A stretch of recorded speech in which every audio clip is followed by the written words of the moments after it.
At yun na nga, magandang umaga sa inyo mga bilan. Maaga pa lamang ay nandito na kami ni biyahe ni Omar sa McDo. So dito yung tambayan namin habang naghihintay ng booking. At dito naman sa kabilang side ay dito yung pilahan ng mga tricycle papuntang FTI. Pagkalipas lamang ng almost 30 minutes ay pinasukan din ako ng booking dito sa McDo. Agad-agad ko na rin kinuha para may hatid na rin agad kay customer dahil panigurado agahan niya to.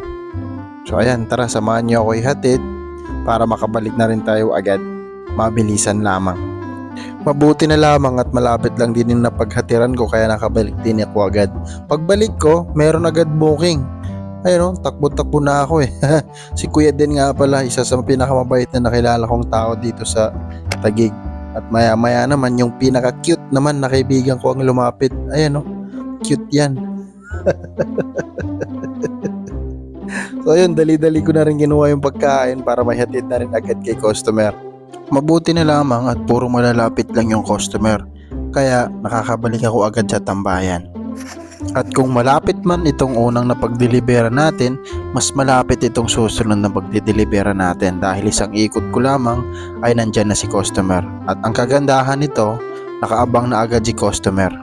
Kaya maraming salamat sir sa mga kagaya mong inaabangan na agad ang order nila. Yung iba kasi ilang beses mo pang tawagan bago makasagot. Kaya maraming salamat sa iyo sir. So bali, ang sumunod na booking naman natin ay dito sa Jollibee. Dito yung pinakauna kong tambayan nung nag-grab ako. Mabuti na lamang dito pagdating ko natapos na agad yung pagkain kaya naihatid ko na rin agad kay customer. Hindi na ako naghintay ng mga ilang minuto dahil nakaprepare na kaagad. At dito sa customer na to naka-jackpot tayo dahil eto, panoorin nyo na lang. Yun, binigyan tayo ng tip. Mashallah, alhamdulillah. Yung magkano. Pang isang ano na yun, pang isang delivery na yun, lagpas pa. O, di ba? Alhamdulillah, biniyayaan tayo ng tip.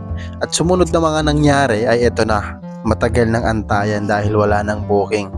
Tinutumal na kami rito kaya ang ginagawa namin dito, tamang asaran lang, tamang kwentuhan habang naghihintay ng booking. Nahack daw yung account niya kasi nahuli siguro. Naka-vlog pa naman to.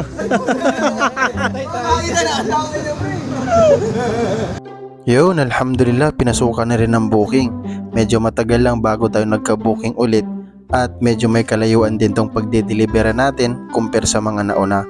Pero sige, tsatsagain natin yan dahil dito, alhamdulillah, nagka-tip ulit ako. Kaya alhamdulillah, kahit malayo at kahit matagal tayo nag-antay bago nagka-booking, halos dumoble naman yung pamasahe dahil sa tip niya customer. At ayun, bumalik na rin ako agad sa tambayan. Pagbalik ko dito sa tambayan ay dito na nangyari ang mahabang antayan ng booking dahil napakatumal na. Maski Grab Food at Food Panda, puro nakatambay na lang. Kaya nakitambay na lang din ako. At dahil pakiramdam ko ay matagal pa bago magka-booking, lumimpat muna ako dito sa may silong, pati motor ko sinilong ko na rin. Sabay nakita ko tong lumpiang toge kaya kumain na rin muna ako. At nakadalawang baso yata ako dyan kung hindi ako nagkakamali. Dahil paborito ko ang lumpiang toge. Yan. Sarap.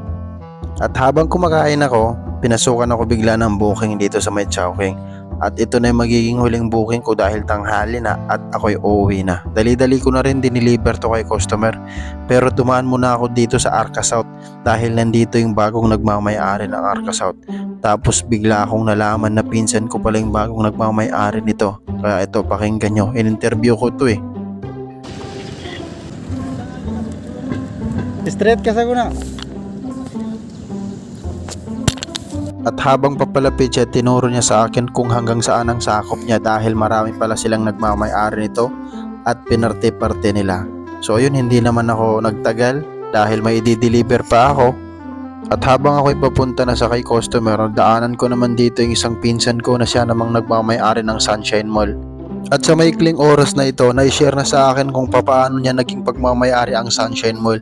Pero dahil napapansin kong puro sambal na lang ang usapan, umalis na ako dahil naantay na ako ng customer.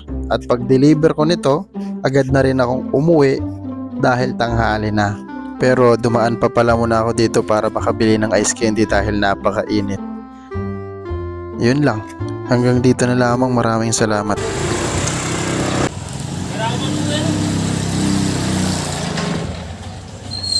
vlog.